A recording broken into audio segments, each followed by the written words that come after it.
Muito bem, voltando aqui, pessoal, agora a gente vai conversar sobre a disciplina de análise e design, né, que é o foco, é a ênfase que é dada aqui durante a fase de elaboração do RUP. Antes de eu começar, só queria lembrar vocês que esse curso de engenharia de software ele tem uma aula específica de análise e projeto orientado a objetos. Tá? O que a gente vai ver aqui agora é a visão do RUP sobre essa disciplina específica, basicamente os papéis envolvidos, os artefatos e para que ela serve, né? O que é feito aqui dentro. É a visão que vocês precisam para resolver questões de RUP sobre análise e projeto. Mas análise e projeto são atividades de engenharia de software amplas. Tá? Então por isso que a gente vai ter uma aula só disso daqui. Então a gente vai estudar o que são classes de análise, o que é que você faz durante a análise, o que é que você faz durante o projeto, que diagramas você gera, modelos arquiteturais, como por exemplo arquitetura em 3 camadas, arquitetura MVC, arquitetura web. Tudo isso a gente vê na disciplina e na aula, na verdade, né, de análise e projeto orientado a objetos. Tá? O que a gente vai ver aqui é uma visão, é um resumo da visão do RUP sobre essa disciplina daqui, o que é que acontece dentro dela. Então vamos lá, olha só. Análise de design, pessoal, objetivos. Transformar os requisitos em um projeto do sistema a ser criado. Então, o grande objetivo é isso daqui. Já que você tem o seu modelo de casos de uso, os seus requisitos detalhados, ou pelo menos um subconjunto deles, né, dependendo em que momento você se encontra, em que fase você está, então você tem condições agora de pegar esses casos de uso e realizar esses casos de uso em termos de projeto do seu sistema. Porque percebam, os casos de uso, enquanto requisitos, pessoal, você não tem detalhamento de como eles acontecem, como é que eles serão implementados dentro do seu sistema. Nós nunca colocamos detalhes de implementação em requisitos, em casos de uso. Nós sempre focamos no que o sistema faz e não como ele calcula, como ele processa, quais são os métodos que ele utiliza para realizar aqueles passos do caso de uso. Aqui não. Aqui na análise de projeto, nós pegamos esses requisitos e aí sim vamos mostrar como é que eles se realizam por debaixo dos panos. Que objetos se comunicam, por quantas camadas eu estou passando, que mensagens são passadas entre os objetos, quais são os métodos invocados e assim por diante. Tá? É isso que eu estou falando nesse primeiro bullet. Transformar os requisitos agora num projeto do seu sistema. O que mais? Desenvolver uma arquitetura refinada para o seu sistema. Ok.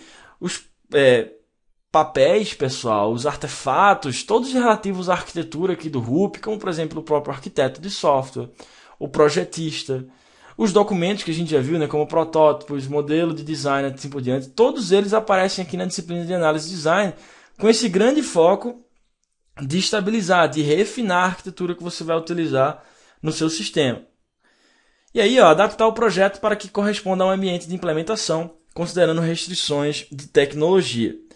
De novo, lá nos requisitos, lá nas disciplinas, por exemplo, de modelagem de negócios, na própria disciplina de requisitos, nós não consideramos restrições tecnológicas específicas, né?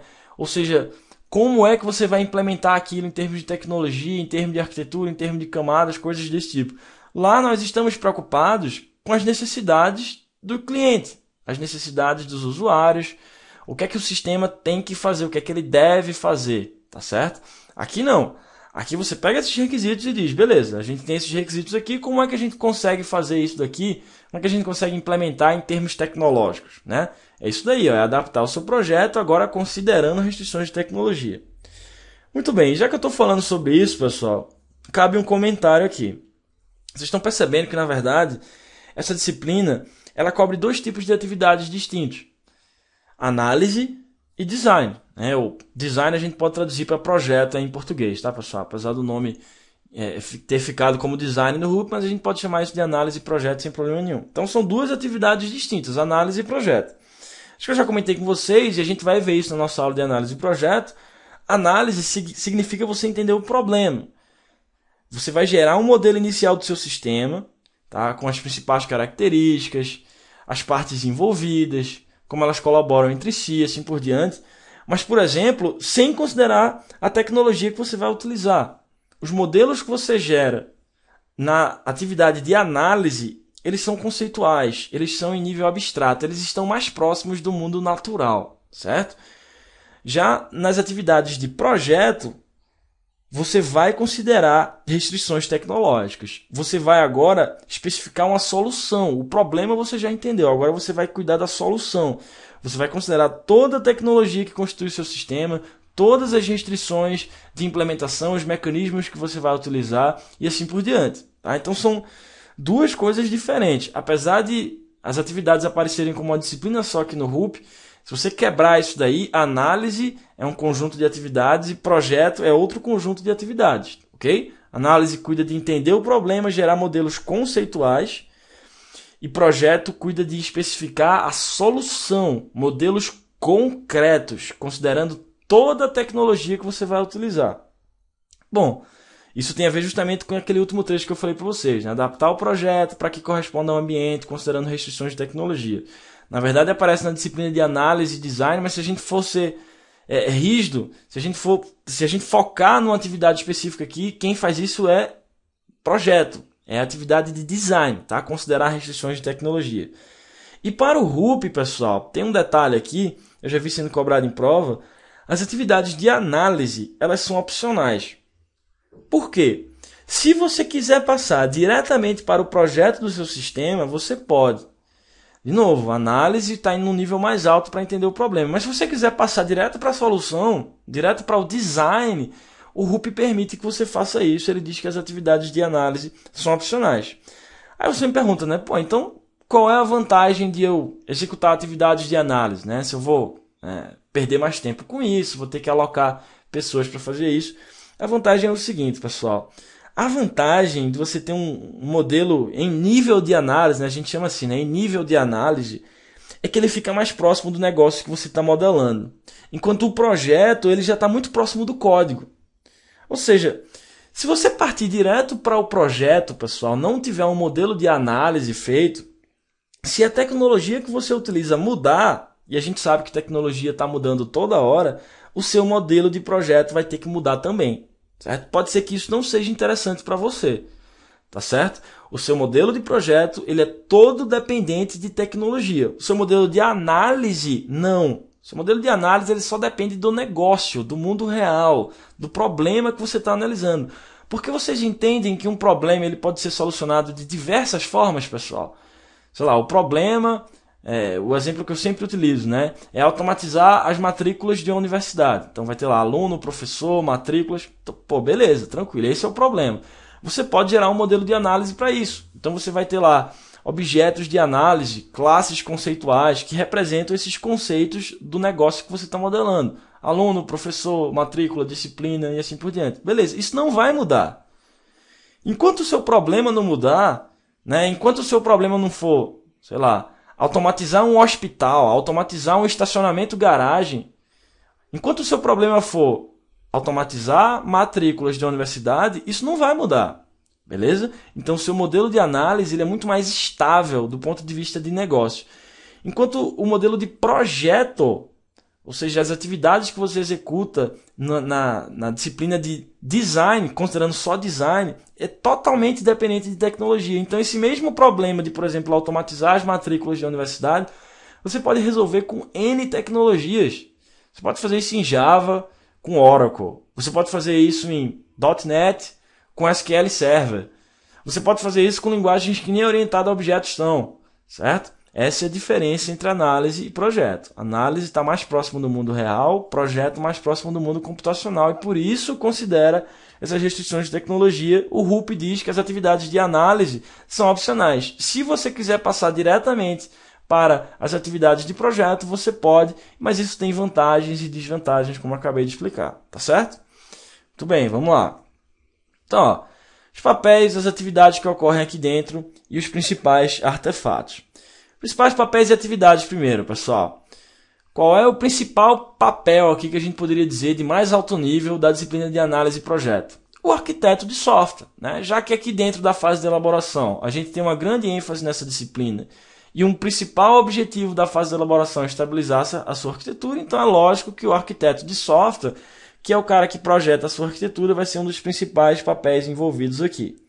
Agora, o arquiteto de software, pessoal, ele é o cara que estabelece a estrutura geral das visões arquiteturais do seu sistema.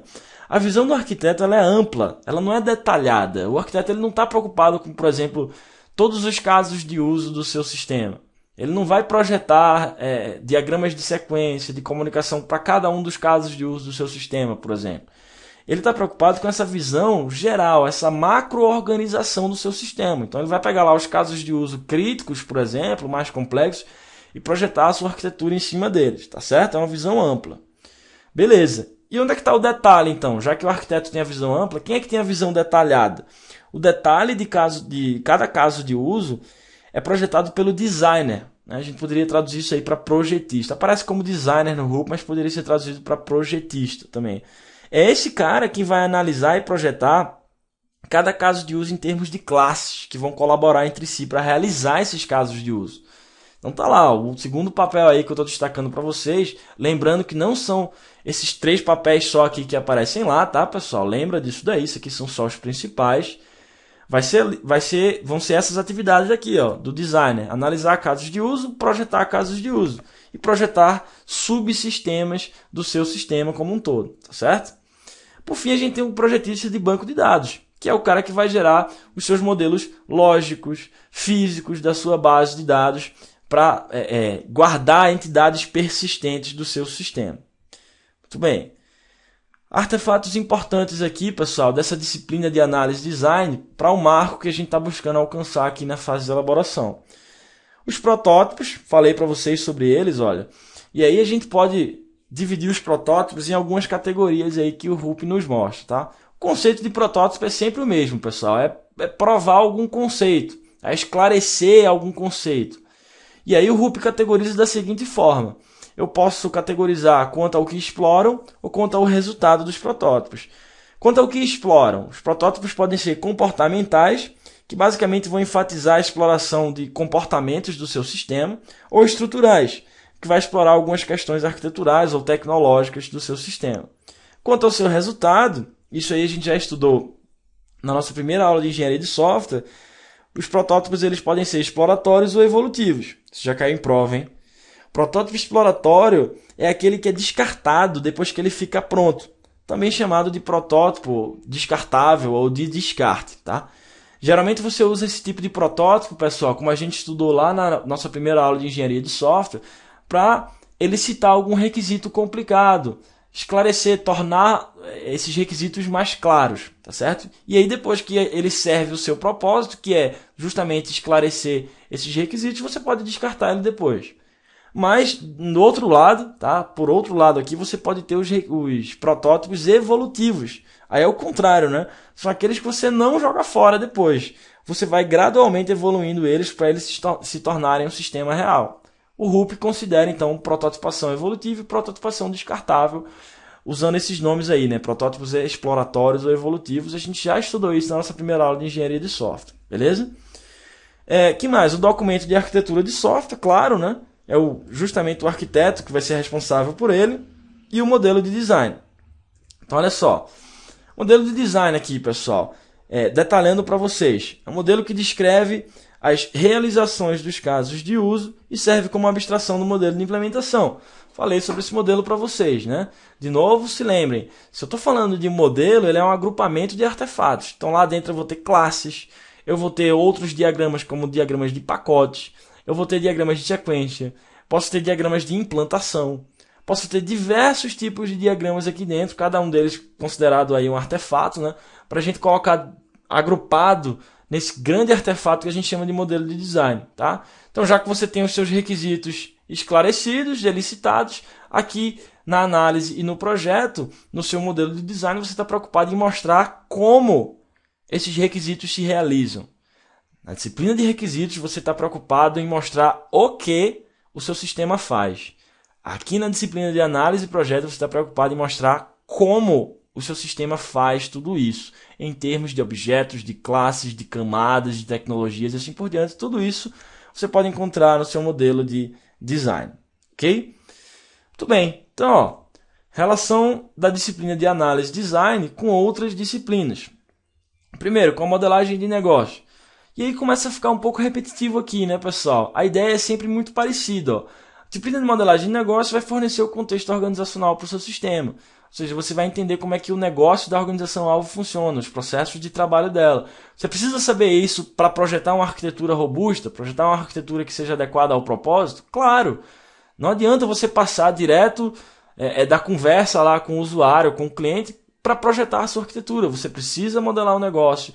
Você precisa, por exemplo, olha aí, a segunda disciplina que se relaciona, entender os requisitos, ter a visão das funcionalidades, você considerar em termos de implementação, certo? E aqui, ó, na disciplina de requisitos, tem uma palavrinha aí chave, hein? Fornece a visão das funcionalidades críticas a serem implementadas. Tudo bem que aqui na análise de projeto a gente pode considerar todas as funcionalidades, né? Se você quiser, você pode gerar diagramas para cada uma delas. Beleza, você pode. Mas mais do que isso, você está preocupado com os casos de uso críticos, que são aqueles diretamente relacionados à arquitetura do seu sistema, certo? Disciplina de testes é quem vai testar o sistema projetado durante a disciplina de análise e design. E aí, ó, falei para vocês que eu não ia ficar mais repetindo, disciplina de ambiente, de gerenciamento de projeto, com os mesmos objetivos, pessoal. A de ambiente para gerar guias de análise de projeto. A de gerenciamento de projeto para planejar as atividades de análise e projeto. Certo? Muito bem, então essa é a disciplina de análise e projeto, é uma disciplina mais concreta, mais mão na massa, certo?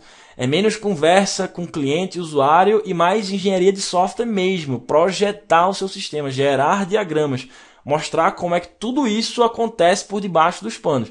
Tudo bem, não é o código ainda. O código vai vir na disciplina de implementação, né? Vai ter uma ênfase na próxima fase. Mas aqui é uma abstração do código e você pode utilizar para entender como o seu sistema realiza todas essas funcionalidades. Ok. Então, ó, depois que eu executo todas essas atividades, pessoal, não só as da disciplina de análise de projeto, mas como de outras disciplinas que podem ocorrer aqui nessa fase, a gente alcança o marco dessa fase, o marco da fase de elaboração, que a gente chama de arquitetura do ciclo de vida. Então, é o segundo marco mais importante do projeto.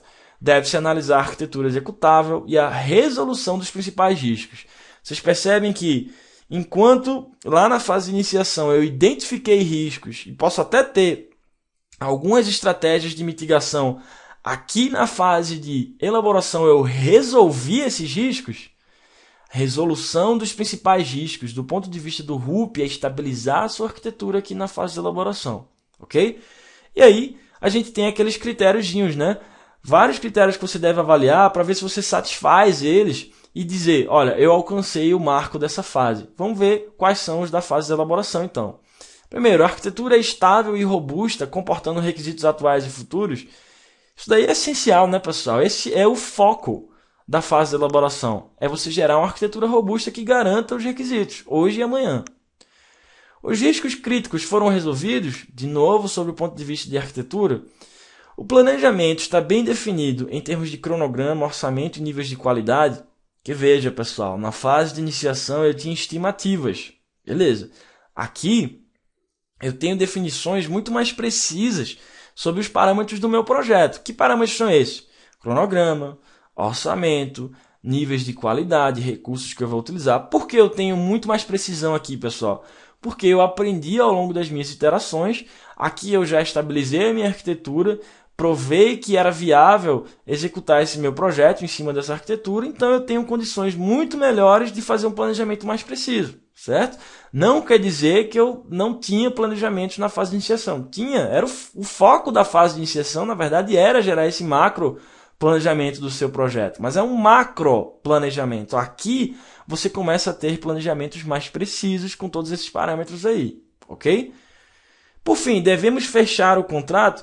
E aí, pessoal, essa perguntinha daí é sobre o ponto de vista do RUP, tá? É claro que na prática, o contrato, na vida real, tá? Na vida real, o contrato já foi fechado há muito tempo, né? Eu não conheço nenhuma empresa, das que eu trabalhei, pelo menos, que fosse deixar para fechar o contrato só depois de, sei lá, 3 meses de projeto, arquitetura feita, né? Gerente de projeto alocado. Isso não existe, né, pessoal? A gente sabe que na vida real o contrato é fechado muito antes. Mas aqui no RUP ele diz, olha, o momento para você fechar o contrato é aqui na fase de elaboração, quando você alcança o marco dela. Por quê? Porque aqui você garante que o produto que você vai gerar vai ser um produto de qualidade em cima dessa sua arquitetura que você gerou. Porque só aqui é que você tem certeza disso, que você estabilizou a sua arquitetura, certo? Então, aqui é o que o Rupp fala, a gente sabe que é diferente da vida real, mas não interessa. O que interessa é o que o Rupp fala, que é o que vai cair na prova, e a gente quer passar na prova. É isso que a gente quer no final das contas, não é isso? Beleza, então esse é o resultado que é alcançado, pessoal, na fase de elaboração. Espero que vocês tenham entendido aqui. Vamos comprovar isso, então, com algumas questões. Então vamos lá. No modelo Rupp, olha lá, o CESP chamando o Rupp de modelo. Você vai marcar falso por causa disso? Não. Todos esses termos são sinônimos em prova. Ah, é o termo mais correto? Não, não é o termo mais correto. Já falei isso daqui N vezes. Mas você não vai marcar falso numa questão se você vê modelo Rupp, metodologia Rupp, processo Rupp, framework Rupp. Tudo isso é sinônimo para fins de prova, beleza? Continuando. No modelo Rupp, a primeira linha de base da arquitetura de um software é produzida ao final da fase de elaboração. Certo, né, pessoal? Linha de base, lembrem-se, é aquela versão aprovada, formalizada de um conjunto de artefatos. Por exemplo, da arquitetura, o conjunto de artefatos que compõem a sua arquitetura. Falei para vocês, isso ocorre pela primeira vez quando? Na fase de elaboração. Quando você alcança aquele marco lá que a gente acabou de ver, de arquitetura do ciclo de vida, você diz, agora eu tenho uma linha de base na minha arquitetura. Certo? Ela pode ser modificada? Pode. Na próxima fase, pode ser que eu perceba que eu tenha que fazer ajustes em cima da minha arquitetura. Mas como essa sua arquitetura, ela agora faz parte de uma linha de base, de uma baseline, quer dizer que ela, para ser alterada, você precisa passar por um processo formal de aprovação. É só isso a diferença de um artefato que está numa linha de base para um artefato que não está. Tá? Os dois podem ser modificados, o que está e o que não está. A diferença é que um artefato em linha de base, ele é mais controlado. Você precisa passar por um processo formal de aprovação, tá certo? E beleza, essa versão estabilizada, controlada da arquitetura é gerada na fase de elaboração, lá no marco dela, verdadeira essa questão aí do SERPRO. Beleza, vamos ver a próxima. Modelo de domínio, descrição da arquitetura de software e versão preliminar do manual são resultados-alvo da fase de elaboração do Rupp. Pessoal, vamos lá, modelo de domínio. Eu falei sobre ele aqui em algum momento aqui na fase de elaboração? Não, pessoal. Falsa essa questão. O modelo de domínio a gente já estudou. É aquele modelo de objetos de negócio que não representa entidades de software. Já falei várias vezes sobre esse artefato aí nos trechos passados na fase de iniciação. Não tem a ver aqui com a fase de elaboração, tá? Os outros sim. Descrição da arquitetura de software, claro, né? O documento de arquitetura de software gerado aqui. E essas versões preliminares do manual, pessoal, começam a ser geradas aqui na fase de elaboração, sim. Vocês vão encontrar lá, no marco da fase de elaboração, os principais artefatos gerados, vocês vão encontrar lá material de treinamento, que é justamente isso, manual do usuário, guias do seu sistema. Agora, são manuais e guias completos já? Claro que não, né? Você vai refinando isso ao longo das fases, eles vão estar completos lá antes de entregar o software ao seu usuário final. Mas as versões preliminares já podem ser geradas aqui. Falsa essa questão porque o modelo de domínio já passou lá na fase de iniciação, não ocorre aqui na fase de elaboração como um dos seus principais artefatos. Vê a próxima. Na fase de elaboração, muitos componentes do sistema são implementados, testados e integrados. Essas atividades, que partem de uma arquitetura definida, validada e implementada em fases anteriores do ciclo, produzem um sistema operacional pronto para ser instalado no ambiente. Falso, né, pessoal? Toda essa descrição aí é referente a que fase. A questão está toda certa, ela só errou o nome da fase. Qual é essa fase daí onde acontece tudo isso, pessoal? Fase de construção. É o que a gente vai ver nos próximos trechos daqui a pouco, tá? Exatamente onde ocorre isso, ó. A integração de todos os componentes do seu sistema, uma grande ênfase em testes, em implementação. Eles partem, esses processos, essas atividades aqui da fase de construção e não de elaboração, partem de uma arquitetura definida. A arquitetura que foi definida onde? Na fase anterior de elaboração. Já validada, etc, etc, vão produzir um sistema pronto para ser instalado no ambiente. Ok, o final da fase de construção demarca justamente isso. O seu sistema pronto para ser passado para as equipes de transição colocarem o sistema no seu ambiente, disponibilizarem ele ao seu usuário final, certo? Está toda certa essa questão, mas ela, na verdade, tem um erro que a torna falsa, que é chamada de fase de elaboração. Na verdade, tudo isso daí acontece na fase de construção, certo? Errado essa questão por causa disso. Vamos ver a próxima aqui. A análise de risco no RUP é algo constante nas diversas fases do processo de desenvolvimento. Em cada uma das fases, o foco da gerência de riscos se diferencia em função do objetivo de cada fase. Assim, a manipulação dos riscos está relacionada a que em qual fase? Então, olha só, pessoal. De fato, a análise de riscos é uma atividade que acontece durante todo o seu projeto, toda a sua metodologia embasada no RUP. Beleza. Você não analisa risco uma vez só na fase de iniciação, por exemplo, e esquece disso durante todo o seu projeto. Você vai analisando sempre, em cada uma das fases, checando a qualidade, checando o progresso do seu desenvolvimento. Ok. E o que a questão está dizendo é, em cada uma das fases, essa análise de risco ela se preocupa mais ou menos com determinadas coisas. Ou seja, a ênfase da análise de riscos muda dependendo de que fase você se encontra. Se você estiver na fase de iniciação, por exemplo, você está muito preocupado com a viabilidade do seu projeto. Você está preocupado em obter o consenso de todas as partes interessadas para dizer pelo menos se o seu projeto é viável. Né? Então você tem aquele macro planejamento, aquelas estimativas iniciais. Beleza, isso era na fase de iniciação. Na fase de elaboração, os riscos, pessoal, estão relacionados àqueles casos de uso críticos, à sua arquitetura, de como você vai estabilizar ela e assim por diante, certo? Lembrem do que eu falei. Então vamos lá, vamos fazer a questão. A manipulação dos riscos está relacionada na fase de, letra A. Análise, eu nem vou ler o resto, pessoal. Por quê? Porque a análise não é fase. A análise é disciplina, ok? Então, letra A e letra D, letra A, análise, letra D, requisitos, você já pode marcar como falso de cara, porque não são fases do RUP, são disciplinas, tá? Então pode ser letra B, C ou E. Então vamos lá, letra B. Na fase de construção, a manipulação dos riscos está relacionada à instalação e distribuição do produto no ambiente? Não, pessoal, a instalação e distribuição do produto no ambiente do cliente é fase de transição e não construção. Letra C. Na fase de transição, a logística, uma vez que é a fase que envolve o maior número de profissionais, qual é a fase, pessoal, onde eu tenho alto paralelismo, alta velocidade, muitas equipes envolvidas aqui no RUP? A fase de construção e não a fase de transição. Letra C, falsa por causa disso. Então a resposta é a letra E, né? Olha lá o que eu falei para vocês diversas vezes. A manipulação dos riscos está relacionada na fase de elaboração a questões técnicas, envolvendo a arquitetura escolhida para você garantir que ela é robusta, que ela está estabilizada e vai poder ser utilizada nas próximas fases para você implementar os seus casos de uso. Ok? Os casos de uso vão ser implementados em sua grande parte, pessoal, apesar de alguns já terem sido implementados aqui na fase de elaboração, tá? Aqueles mais críticos e tudo mais, mas a grande parte dos casos de uso vai ser implementada na fase de construção, que é o que a gente vai ver nos próximos trechos quando a gente voltar daqui a pouco, ok? Até logo então, pessoal.